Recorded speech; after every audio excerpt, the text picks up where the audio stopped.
We're back in Sequoia, this time with a blanket of snow. The cold season makes for a different way to see the Sierra's big trees, so let's dive right into this winter guide to Sequoia National Park. The trees are impressive in their own right, and even more so after a Sierra snowstorm. We arrived in Fresno and made the drive over to Three Rivers, California, and then roughly an hour's drive up the General's Highway to the Giant Forest, the most popular locale in Sequoia. Arriving late, we only had maybe an hour up here before sunset, and eager to see as much as possible, we still decided to go for it. Shrouded in mist, the Giant Forest was looking extra moody. Tomorrow, though, we'd be back bright and early to explore it properly. The sequoias were calling, as was Moro Rock here. Covered in fog, I couldn't imagine what the views of the park and the Great Western Divide looked like from the trail, if they were even visible at all. But first, we were checking out the foothills and a site I'd passed on previous visits. This is Hospital Rock. Accessed by a very short trail across the street from the parking lot, these pictographs are believed to be, and feel free to fact check me on this, created by members of the Potwisha tribe who settled this area as early as 1350 AD. But we were leaving the foothills behind, and that forest was still calling, as was the General's Highway. Winding up from the foothills and all the way to Kings Canyon National Park, it's a roughly 30-minute drive from here to the Giant Forest on this famous road. A road that in winter can be quite treacherous if it snowed recently. One of the primary rules of driving in Sequoia in the winter is this: you must carry tire chains if chain controls are put into effect, which can happen at any time. Long story short, no matter what the weather, make sure you're carrying tire chains. Call the number in the description below for current road conditions in Sequoia. You'll also want to practice installing your chains before you come. Trying to figure them out in the cold on the side of the road while snow is blowing sideways, trust me, that's not the time to learn. The ride up was amazing, and while the forest floor was covered in snow, there were no storms heading our way today. We parked at the Giant Forest Museum and devised a plan. We'd walk the snow-covered Crescent Meadow Road for 1.5 miles to Moro Rock, stopping at the Parker group of sequoias and detouring for the tunnel log along the way, with a few other stops thrown in. It's winter time, so you'll want to dress appropriately. We were layered up with waterproof boots and crampons on. Snowshoes would be a good alternative too if the snow is deeper, but here on the Crescent Meadow Road it was relatively packed down. Drivable in the summer, the road is closed in the winter and essentially functions as a hiking trail to the meadow and Moro Rock. The sun was shining bright, and the redwood of the sequoias was glowing in the light. I'll never grow tired of these trees and their immense size either, the largest found on the planet. We continued forward, enjoying the views and generally taking it all in, when we came upon our first fallen sequoia.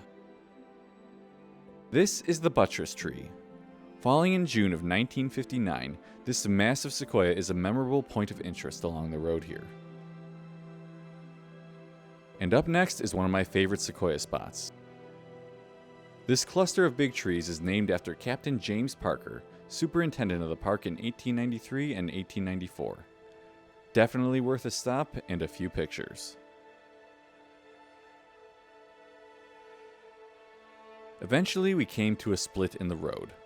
Right headed to Moro Rock, while left went to the tunnel log, a sequoia that fell in 1937. Instead of clearing it out of the roadway, they decided to simply cut a tunnel through it. Melting snow in the natural frame of the log made for some great photos, but with the sun on the brink of disappearing and fog rolling in, we decided it was time to head up to Moro Rock. Easily visible from the drive up to the park from Three Rivers, Moro Rock is a classic granite dome. Towering out above the tree line, it provides 360-degree views of the Giant Forest, California's Central Valley, and the Great Western Divide of the Sierras. Even when dry and sunny, the trail up this one can be a little hair-raising.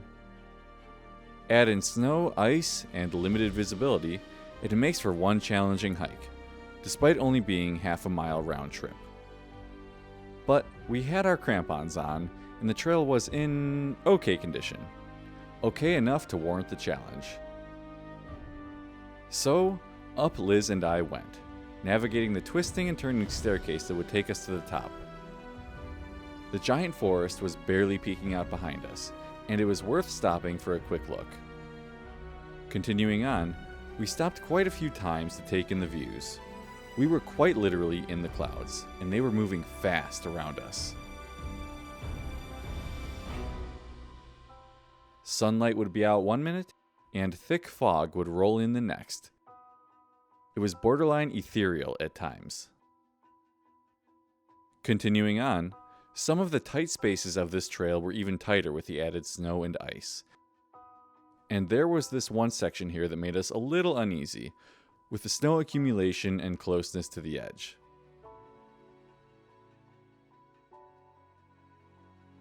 And then, we were here, the top of Moro Rock. What a crazy view. We could see nothing except the tops of the clouds, which rolled in and out constantly. Our views were frequently changing, but always amazing. The Great Western Divide was hidden from us now, though the giant forest briefly appeared again. We simply took the time to take in all of the views. I can't imagine this is your average Moro Rock experience.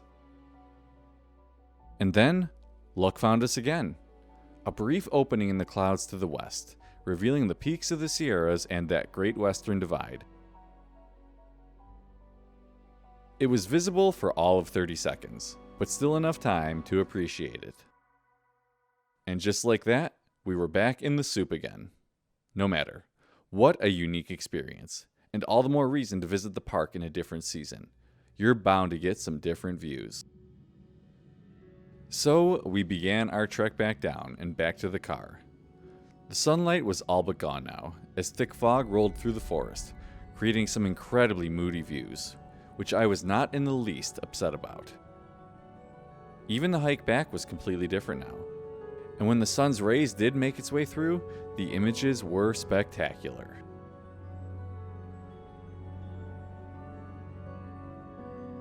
Thus ended an incredible day in Sequoia National Park. Tomorrow we'd be back to explore more of the giant forest and to see the famous General Sherman tree.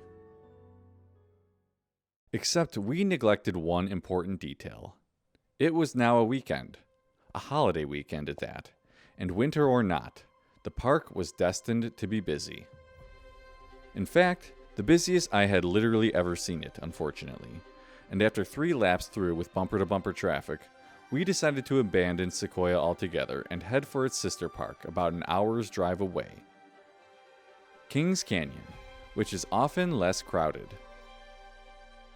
The General's Highway connects the 2 parks together, but be sure to check road conditions first, as the part of the highway that connects Sequoia and Kings Canyon often closes for extended periods of time in the winter due to weather.